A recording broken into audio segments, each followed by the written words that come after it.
Shalom Bapak Ibu Saudara sekalian, bersyukur untuk ibadah tengah pekan yang dapat kita sama-sama ikuti di minggu ini. Bersyukur untuk anugerah Allah kita dapat sama-sama bersekutu di tengah pekan ini. Oleh karena itu mari kita sama-sama, saya mengajak untuk kita menundukkan hati kita dan kita sama-sama berdoa. Mari kita berdoa. Bapak bersyukur Bapak untuk anugerah-Mu, Engkau telah mengumpulkan kami lagi pada hari ini untuk sama-sama bersekutu di ibadah tengah pekan ini. Berkati dan sertai ibadah ini agar kiranya dalam ibadah ini kami sungguh-sungguh dengan hati yang rindu untuk beribadah dan bersekutu dengan-Mu ya Allah. Menyerahkan ibadah ini ke dalam tangan-Mu. Hanya di dalam nama Tuhan Yesus Kristus kami berdoa dan mengucap syukur. Amin. Bapak Ibu Saudara, Tuhan rindu untuk kita datang kepadanya. Tuhan mau anak-anaknya datang di hadirat-Nya untuk sama-sama bersekutu bersama Allah. Oleh karena itu marilah kita juga punya hati yang rindu dengan Allah. Di tengah kesibukan kita, di tengah mungkin banyak pekerjaan yang kita lakukan, mari dengan kerendahan hati kita datang kepadanya. Kita rindu kepadanya untuk mendengarkan suara Tuhan dan sama-sama bersekutu dengan Allah dan bersama orang percaya lainnya. Oleh karena itu mari saya mengajak untuk kita sama-sama akan menyanyikan sebuah pujian.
Bapak Ibu Saudara, sekarang kita akan mendengarkan firman Tuhan. Mari saya mengajak kita untuk sama-sama menundukkan diri kita kembali, menundukkan hati kita, dan kita sama-sama berdoa untuk meminta Tuhan agar sekiranya firman yang kita dengar, sungguh kita dengar dan berbuah dalam kehidupan kita. Mari kita sama-sama berdoa. Ya Bapa, sekarang kami akan mendengarkan firman-Mu. Kiranya hati kami siap ya Tuhan, untuk mendengarkan kata-kata-Mu, untuk mendengarkan perkataan-Mu ya Tuhan melalui firman ini. Kiranya hati kami mau mendengar, telinga kami mau mendengar, dan hati kami siap untuk melakukannya juga dalam kehidupan kami. Menyerahkan semuanya ke dalam tangan-Mu, hanya di dalam nama Tuhan Yesus Kristus kami berdoa mengucap syukur. Amin. Bapak Ibu Saudara, sekarang kita akan mendengarkan firman Tuhan yang diambil dari 2 Tawarik 35, ayatnya yang ke-20 sampai ayatnya yang ke-27. Kita akan sama-sama membacakannya. Saya akan membacakannya bagi Bapak Ibu Saudara sekalian, dan Bapak Ibu Saudara sekalian dapat menyimaknya melalui Alkitab masing-masing. 2 Tawarik 35 ayat 20 sampai ayatnya yang ke-27. Di bawah perikop Yosia dibunuh oleh Neko. Kemudian daripada semua ini, setelah Yosia memperbaiki rumah Tuhan, majulah Neko, Raja Mesir, hendak berperang di Karkemis di tepi sungai Efrat. Yosia keluar menghadapinya. Ia mengirim utusan kepada Yosia dengan pesan, "Apakah urusanmu dengan aku, Raja Yehuda? Saat ini aku tidak datang melawan engkau, tetapi melawan keluarga raja yang sedang kuperangi. Allah memerintahkan aku supaya segera bertindak. Hentikanlah niatmu menentang Allah yang menyertai aku, supaya engkau jangan dimusnahkannya."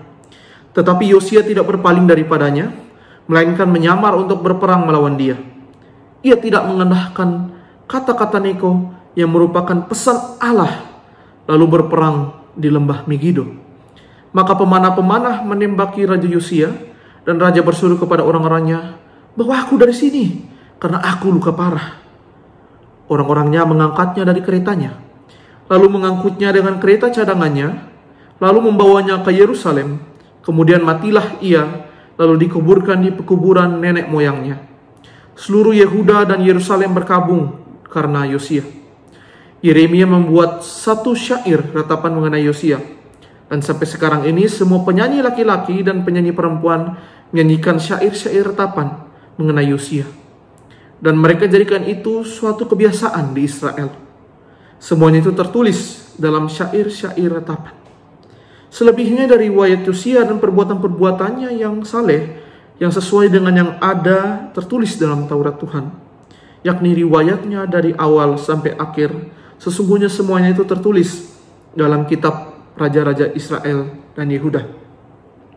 Bapak Ibu Saudara sekalian, pesan yang sama itu bisa menjadi berbeda ketika disampaikan oleh orang yang berbeda.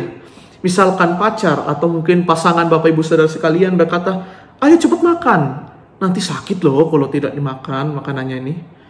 Coba bayangkan pesan yang sama itu disampaikan oleh orang yang berbeda. Mungkin orang yang Bapak Ibu Saudara benci, mungkin yang Bapak Ibu Saudara tidak suka, kurang cocok dengan Bapak Ibu Saudara. Mungkin yang bisa aja utangnya banyak gitu kan, atau mungkin suka memfitnah Bapak Ibu Saudara atau semacamnya. Apakah saudara masih mau mendengarkan? Pesan yang sama jika disampaikan oleh pribadi yang berbeda memiliki dampak yang berbeda juga bagi saudara. Entah saudara mendengar atau tidak mendengar, biasanya itu akan tergantung dari siapa yang berbicara. Mungkin hal ini juga sering dialami oleh kita, bahwa terkadang kita mempunyai kecenderungan serupa dalam mendengar, bahwa kita tahu suatu pesan atau kata-kata yang disampaikan itu baik dan punya kekuatan yang luar biasa dalam hidup kita, namun karena disampaikan oleh orang-orang tertentu yang mungkin Bapak Ibu Saudara anggap cocok atau tidak cocok, suka atau tidak suka, dengan mudahnya pesan itu akan disepelekan. Atau mungkin pesan itu menjadi kabur karena dengan dasar rasa tidak suka atau sukanya kita terhadap orang yang menyampaikan itu. Pada akhirnya ya hidup kita juga terkadang ya segitu-segitu aja. Karena pesan yang disampaikan kepada kita itu kita sepelekan. Oleh karena kita tidak mendengarnya. Karena orang-orang yang menyampaikan tertentu itu kepada kita. Adapun Bapak Ibu Saudara, hal ini juga sama dialami oleh Raja Yosia yang telah kita baca tadi di dalam 2 Tawarik 35 ketika dia berhadapan dengan Firaun Neko. Raja Yosia adalah seorang raja yang hebat, yang saleh kehidupannya, dan bahkan raja yang dikatakan mampu membalikkan seluruh masyarakat Yehuda kembali ke jalan Tuhan, kembali mendengarkan suara Tuhan, kembali beribadah kepada Tuhan. Dan kita melihat perikop sebelumnya bahwa Yosia begitu hebatnya mentransformasi, mereformasi seluruh kehidupan masyarakatnya di Yehuda.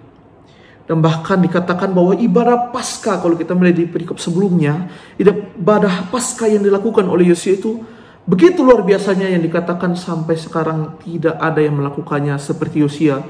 Sampai yang terakhir dikatakan bahkan di zaman Samuel, Bapak Ibu Saudara. Itu luar biasa artinya yang dilakukan Yosia, pembalikan yang luar biasa dari Yosia dengan masyarakatnya. Semua itu dilakukan adalah kebenaran di mata Allah, dan dapat dikatakan juga bahwa Raja Yosia adalah raja yang mendengarkan suara Tuhan tentunya. Karena dia mampu membawa seluruh Yehuda kembali ke jalan Tuhan, dan hidupnya juga dikatakan hidup yang benar di hadapan Tuhan. Tentu dong, kalau dalam pikiran kita, wah ini raja yang hebat nih, peka sama suara Tuhan, suka mendengar kata-kata Tuhan, karena begitu hebat dan begitu luar biasanya hidup benar Yosia ini di hadapan Tuhan. Akan tetapi Bapak Ibu Saudara, kalau kita membaca lebih lanjut, maka kita akan menemukan plot twist dari semua cerita itu, yaitu di dalam perikop yang kita baca. Ketika Firaun Neko melewati daerah kepunyaan Raja Yosia di Yehuda dan mau berperang. Kemudian hal itulah yang membuat Raja Yosia akhirnya maju dengan keinginan mau berperang melawan Firaun Neko. Dikala Raja Yosia mendekat, Firaun sudah memperingatkannya untuk tidak memeranginya, karena bukan Yosia yang target dari Firaun Neko. Akan tetapi Raja Yosia tetap bersikukuh dan keras kepala. Firaun pun melanjutkan peringatannya dengan berkata bahwa Allah bersama Firaun, dan Allah menyuruh Yosia untuk tidak ikut berperang agar tidak dimusnahkan Allah juga. Tentu Bapak Ibu Saudara, hal ini tidak diindahkan oleh Yosia, tidak mau didengarkan oleh Yosia. Karena kita melihat bahwa dalam sejarah, adapun Mesir ialah musuh dari nenek moyang bangsa Israel. Dan tentu Yosia tidak mau mendengar dong suara dari musuh yang mengaku-ngaku dari suara Allah. Yosia alih-alih mendengarkan suara Tuhan, dengan instingnya dia mengikuti suara hatinya dan kemarahannya untuk bersikukuh melawan Firaun Neko. Siapa juga yang akan mendengarkan musuh kita, bukan?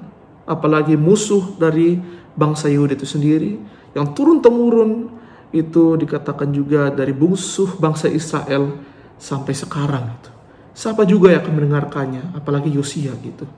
Alih-alih mendengar, yang mau dilakukan adalah turut berperang dan menyerang secara buta tanpa memperhatikan yang dikatakan musuhnya baik-baik. Alhasil bisa ditebak bahwa Yosia mati. Bapak Ibu Saudara sekalian, kalau kita membacanya dengan teliti, maka kita melihat bahwa kematian Yosia adalah kematian yang ironis. Kenapa? Karena kalau kita membaca tadi, belum lama dia merayakan Paskah. Dan belum lama kita melihat bahwa mengisahkan Yosia yang hidup benar di hadapan Tuhan di perikop sebelumnya. Tapi mati karena tidak taat kepada Tuhan. Dan kalau Bapak Ibu Saudara sekalian melihatnya lagi, membacanya dengan teliti di ayat 22, bahwa kematian Yosia ialah karena tidak mendengarkan kata Allah, dan bahkan dikatakan menentang Allah itu sendiri. Hal yang ironis, bukan? Mereka kehidupan Yosia yang benar, yang begitu luar biasa dicatat dalam Alkitab di dalam Tawarik ini. Dan pastinya hidupnya ialah bergaul dengan suara Tuhan, bergaul dengan Tuhan, mendengarkan suara Tuhan, tapi mati karena tidak mendengar suara Tuhan. Bahkan dikatakan menentang Tuhan itu sendiri. Lantas, siapa yang bisa disalahkan? Apakah Tuhan? Ya mungkin dalam pikiran kita, kenapa sih Tuhan tidak memakai orang yang berpengaruh gitu? Mungkin nabi-nabi yang ada di zaman itu biar Yosia itu dengar suara Tuhan. Atau lainnya gitu. Mengapa harus Tuhan memakai melalui musuh bebuyutan dari bangsa Israel sampai bangsa Yehuda juga dengan bangsa Yehuda itu saling bermusuhan.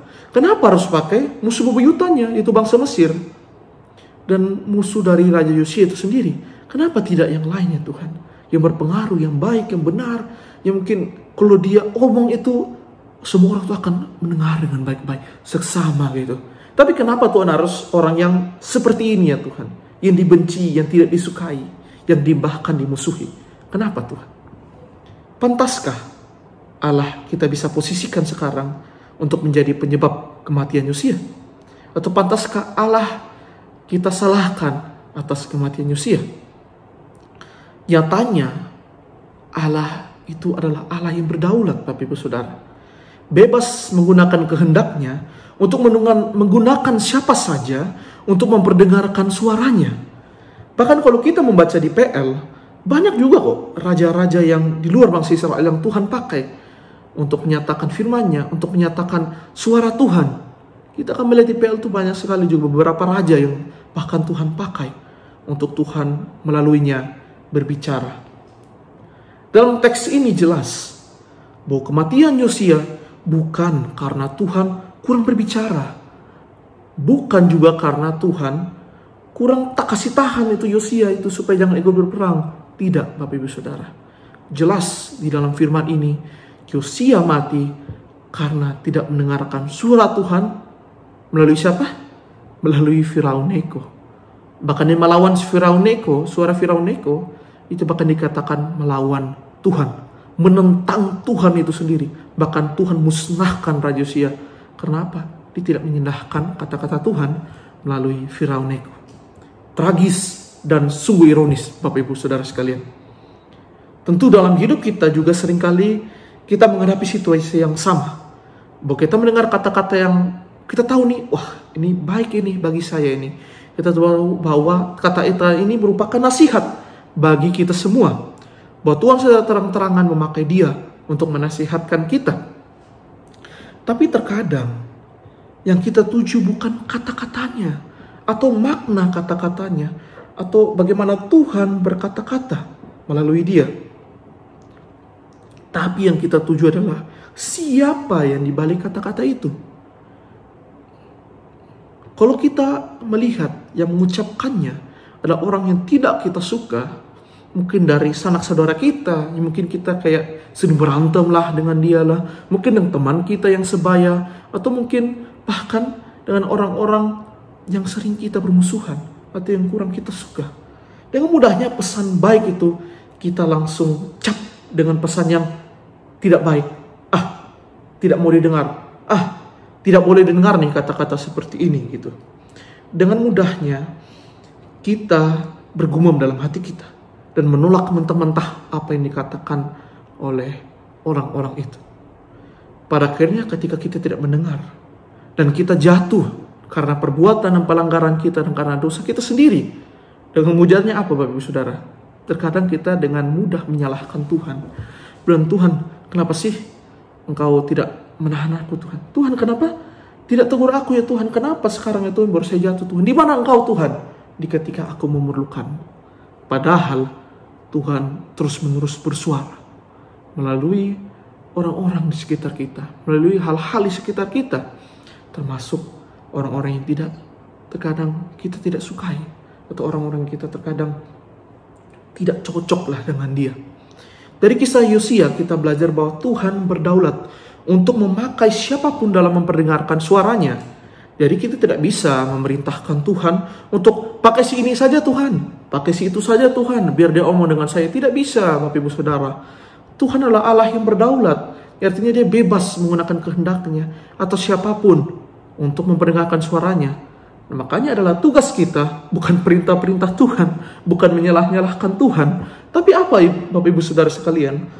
Bahwa yang bisa kita lakukan adalah sikap hati kita yang mau dengan penuh kerendah hatian untuk mendengarkan suara Tuhan. Itu yang bisa kita lakukan Bapak Ibu Saudara. Terkadang memang suara itu bisa menyakitkan karena diucapkan oleh orang-orang tertentu. Kadang-kadang suara itu tidak enak didengarlah karena diucapkan juga oleh orang-orang yang tertentu yang kita benci atau tidak kita sukai.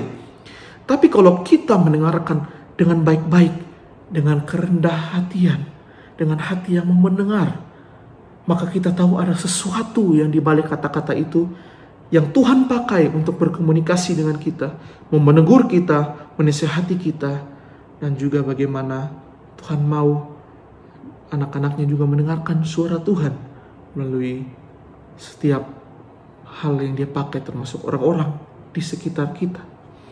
Maka yang kita bisa lakukan adalah kerendah hatian untuk mendengarkan suara Tuhan. Jadi kita perlu tahu makna di balik kata-kata yang sering diucapkan setiap orang kepada kita. Bahwa Tuhan memakai mereka untuk menyampaikan suaranya terhadap kita. Sehingga hati kita bukan hati yang menolak, langsung marah-marah. Kamu siapa ngomong dengan saya? Kamu siapa coba ngomong dengan saya? Orang yang gak tahu diri, orang ini dan segala bla bla bla dan banyak hal lainnya, Bapak Ibu Saudara. Sebenarnya tidak seperti itu, Bapak Ibu Saudara. Bahwa kita harus punya kerendah hati untuk tetap mendengar. Bahwa kita tahu ini bukan sekedar dari orang itu saja yang berbicara, tapi ini Tuhan yang berbicara loh kepada saya melalui orang itu.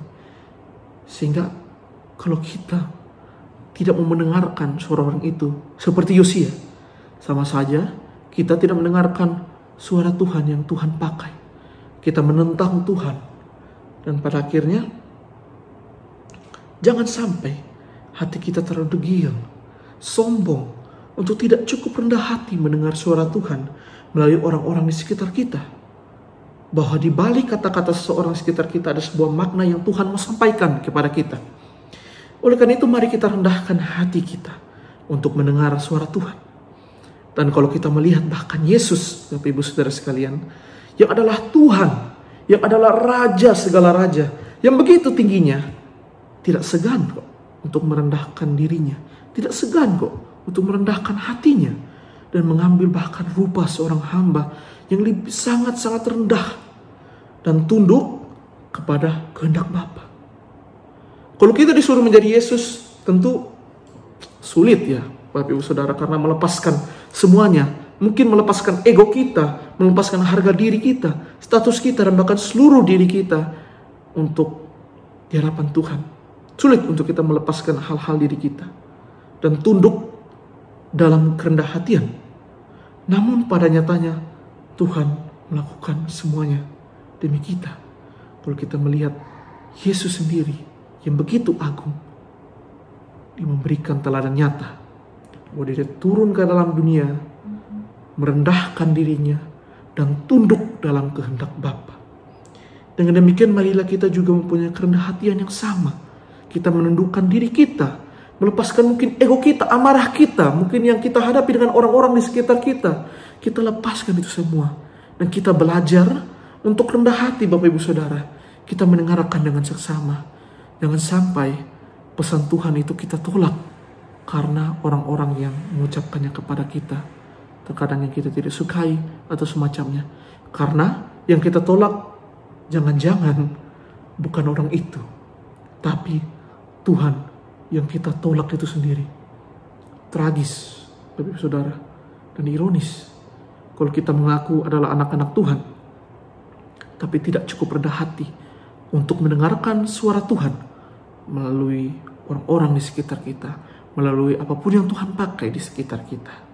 Oleh karena itu, mari kita sama-sama rendahkan hati kita untuk mendengarkan suara Tuhan, dan mari kita tetap percaya bahwa Tuhan berdaulat untuk memakai siapapun. Sehingga hati kita bukan hati menolak, bergumam, marah-marah, tapi hati, Tuhan, saya tahu ini sulit, tapi saya tahu bahwa ada maksud yang Tuhan pakai dalam hidup saya. Maka siapapun itu, saya mau belajar untuk merendahkan hati saya dan mendengarkan bahwa saya juga mau kan, hidup saya juga lebih baik. Bahwa Tuhan mau mendengarkan suaranya kepada kita, untuk kita juga dapat bertumbuh dan tidak menerus jatuh dalam dosa. Mari kita rendahkan hati kita. Kita sama-sama meminta kepada Tuhan, meminta tolong akhirnya Allah Roh Kudus yang memampukan kita untuk kita punya hati yang seperti hati Yesus, yang mempunyai kerendahan hati dan mau punya ketundukan hati di hadapan Allah. Mari kita sama-sama berdoa. Bapa, bersyukur Bapa untuk firman yang telah kami dengar. Sungguh dari kisah Yosia kami belajar bahwa terkadang memang Tuhan berdaulat. Memang Tuhan berdaulat dan terkadang sulit bagi kita untuk mendengarkan suara Tuhan. Sulit bagi kita untuk dengan rendah hati mendengarkan nasihat Tuhan. Bahwa terkadang, ya Tuhan, kedaulatanmu sungguh ya Tuhan, kami seolah kami tolak. Kami seolah bersikap bosi ya Tuhan, menentang ya Tuhan, memilih-milih ya Tuhan terhadap siapa sih yang saya mau dengar atau tidak. Tapi dengan kerendahan hati Bapa, kira kami menyangkal diri kami, ego kami, amarah kami, dan kami mau siap mendengarkan ya Tuhan suara-Mu ya Tuhan melalui orang-orang di sekitar kami. Memang terkadang sulit bagi kami untuk mendengarkan melalui mereka yang kita anggap tidak baik, yang sering mungkin menyakiti hati kami ya Tuhan. Tapi kami percaya Bapa bahwa mereka juga Tuhan pakai untuk bersuara kepada kami, untuk juga membangun kami, untuk memberikan makna-makna kepada kami, untuk kami juga dapat bertumbuh dengan baik. Meskipun begitu sakit kata-katanya, begitu mungkin tidak enak ya Tuhan, tapi biarlah kami punya kerendahan hati ya Tuhan. Sama seperti Yesus yang punya ketundukan, punya kerendahan hatian, yang adalah Tuhan, tapi menjadi seorang hamba, yang adalah Raja, tapi mau tunduk di hadapan Bapa untuk mendengarkan kehendak Bapa bagi dirinya. Kiranya Roh Kudus yang selalu menuntun kami, yang selalu mentransformasikan hidup kami, untuk kami dapat juga sama seperti Yesus. Kiranya hati kami adalah hati yang tidak sombong, tidak degil, tidak keras kepala, tapi hati yang mau mendengarkan suara Tuhan, hati yang mau menerima suara Tuhan, hati yang siap sedia mendengarkan suara Tuhan. Meskipun orang-orang di sekitar kita yang Engkau pakai ya Tuhan, mungkin terkadang adalah orang-orang yang tidak kita suka, tapi biarlah hati kami adalah hati kami yang siap mendengarkan suara Tuhan. Dan bagaimanapun ya Tuhan, bahwa Engkau juga bersuara melalui mereka. Oleh karena itu, biarlah hati kami tetap rendah hati. Hanya ini doa kami Tuhan, hanya dalam Tuhan Yesus Kristus kami berdoa dan mengucap syukur. Amin.